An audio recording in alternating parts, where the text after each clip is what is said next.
Former senator and showbiz celebrity Ramon Bong Revilla Jr. is deep in the flood control mess probe, more than any proponent based on the damning revelations of ex-DPWH Undersecretary Roberto Bernardo's first and supplemental affidavits. He, along with 8 other personalities from the DPWH and government, have been endorsed by the ICI today for criminal indictments by the Ombudsman, as our Harley Valbuena tells us in this report.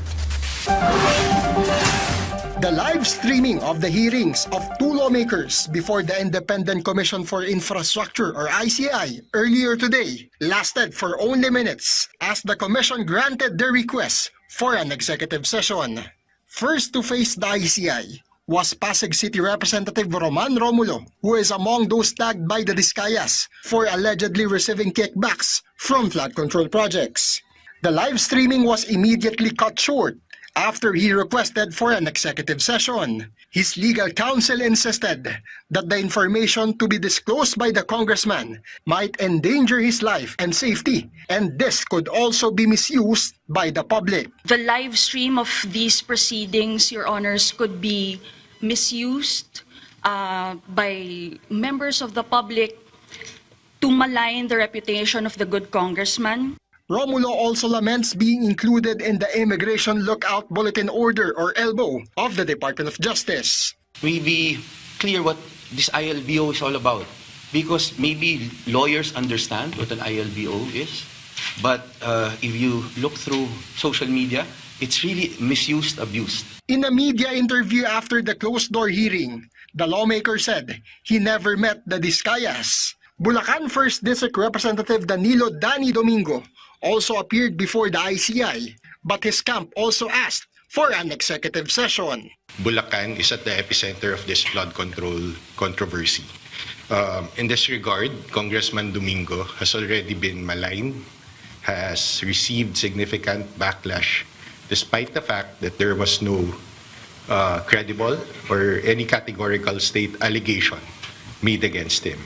Considering the reasons cited by Congressman Domingo, your request is granted. We will now call for an executive session and we will ask for a recess in the meantime. But in an ambush interview, Domingo denied receiving kickbacks in the flood control scheme. Hindi po totoo yan at yan po ay pinatunayan ko sa investigasyong naganap. Yung pong baha sa Bulacan ay ina-address po ng pamahalaang nasyonal at ng pamahalaang lokal. The 2 congressmen, however, both agree to release to the public their affidavits in the future, but the commission has yet to provide a definite date for the release of their testimonies. Meanwhile, the commission also announced the resignation of former Department of Public Works and Highway Secretary Rogelio Babe Singson as their commissioner and member due to high stress in the ICI's work. He mentioned the very intense and stressful ICI work has taken its toll on this aging body. Well, yeah, for health reasons and also for security, because it's not used to this kind of life. Chairman Reyes said Singson's resignation takes effect December 15 but can be extended up to December 31, 2025. Harley Valbuena from the National TV Network for a new and better Philippines.